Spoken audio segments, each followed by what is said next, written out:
Huge announcement, guys. We just sold our house in Southern California and we have been looking frantically for a new farm in the South. Well, guess what? We found one. Yay! All right, those of you guys that have been following our journey here for a while have been wondering, what state are we going to land in? Where are we going to move to? Well, it's time for the big reveal. All right, let's do it on the count of 3. On the count of 3? Yeah. All right, that's cool. 1, Mississippi. 2, Mississippi. 3, Mississippi. Mississippi, people. That's a lot of words. Mississippi. If you guys guessed Mississippi, you were right. If you didn't, well, You're wrong. you were wrong. So before we tell you guys a little bit about the property and what we found, we want to know what you think the first project that we do should be. Right. There's yeah. going to be a lot of things that we're going to want to do over time, but what do you guys think is the first thing we should do right out of the gate? So as we thought might happen, we had to actually put in our offer sight unseen. And they of course accepted the offer, so we are officially in escrow. But I did book flights for Frankie and I to go out there and check out the property. But that means that we don't have any pictures or videos to share with you guys just yet, but next week we will. Yep, and you know what? We're not even going to show you the Zillow pictures right now. We're going to save that for next week's video.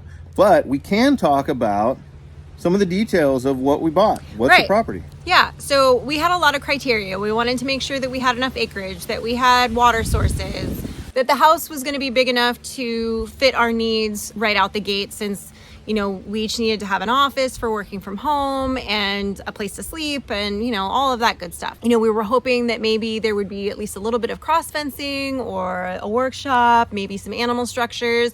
Right. So let's go through and tell you guys briefly what we actually do have on the property. How big is the property? What did we buy? We were looking for at least 15 acres and we just didn't want to settle for anything less than that. So what we bought is precisely 44.6 acres. Yep. So we're just going to refer to it as 45 acres, but just so y'all know, we're not embellishing. It's actually 44.6. So but there we like go. The sound of 45 because it's like a 45 or a 44. Like either one of those, we can figure out a way to play off of. We'll call it the 45 acres. The 45 acres in Mississippi. Yeah. Woo! And it's nicely broken up into, you know, a lot of pasture, some woods. There's a creek that runs right down the middle of it for half of it. Half of it runs on the border, and then it kind of comes over and runs kind of down the middle. It's a year-round creek. There's 2 small ponds on the property. Property-wise, it is everything we were looking for and then some. Yeah, we got lucky on that. So it was actually a for sale by owner, and it's in a separate category on all of the real estate apps that I was looking at. So I happened to just click this button and it popped up and I was like, 45 acres? The house looks really nice. Yeah, the property looks beautiful. Our realtor didn't even know about it. Yeah. And I just sort of stumbled across it one morning and I sent it to him and I was like, hey, did you look at the thing I sent you? And he's like, yeah, like that looks legit. And then we called our realtor and we were like, hey, can you check it out? Make sure it checks some of these other boxes. And it sure does. They just got their new fiber optic internet put in, so it checked that box. And we mentioned in previous videos that Mississippi's been doing a real hard push to get fiber optic installed in a lot of rural areas. So that was huge. Good for them. Yeah, that definitely helped. And so she did a walkthrough, like a little virtual tour with us, and we told her, you know, yep, put the offer in, and they accepted it, and here we are. So the property ticks so many of the boxes. We got very, very, very lucky. We were very blessed to have found it, with having the multiple different water sources, being partially fenced and cross fenced, and having you know, a really nice house on it as well already. Right. Now, with that being said, it does have a metal workshop, and it does have a little, I call it the panic room. It's a little storm shelter, yeah. But it looks like a panic room.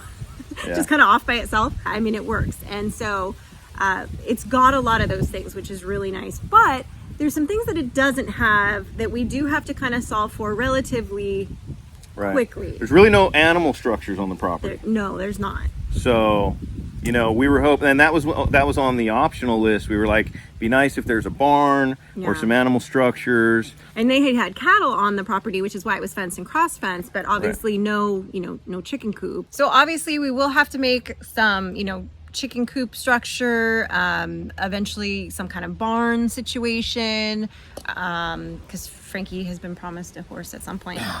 Food plots for deer. Food plots for deer. Yep. Mike obviously wants to set up a garden. Right. I'm going to have to build a garden. I mean, yeah, I do a smaller version?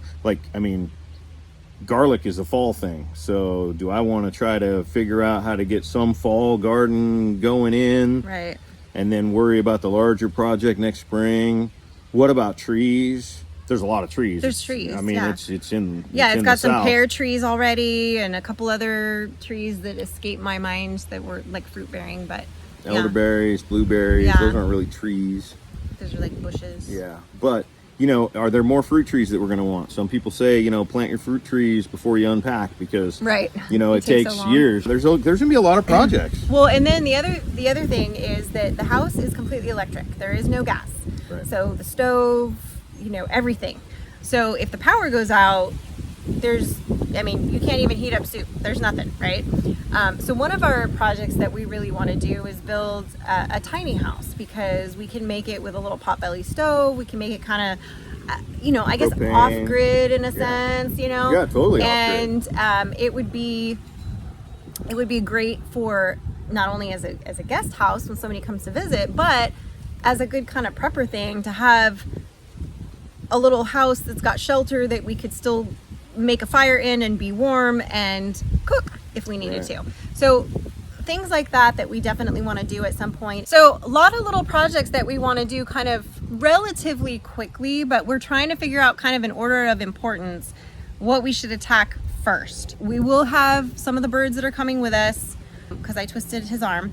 So we do have to kind of relatively quickly solve for a chicken coopy situation. Right. But beyond that, how should we rank these things? And are there some things that maybe we haven't thought of that we'll need done that you guys might, after hearing us talk, say, oh my gosh, you should do this first? Let us know. Leave us a comment. Let us know. We learn a lot from you guys when we ask for your advice or your opinions because, everybody has different experiences and sometimes y'all have run across something that we haven't that it's like, oh, that's a good point. Like, let's look into that. So we appreciate that. We actually have this YouTube channel so that we can learn from you, not the other way around. Sometimes, right? I know. So Totally. Thanks for watching, guys. I appreciate you guys following along with our journey here and stay tuned for next week when Frankie and I go visit Mississippi.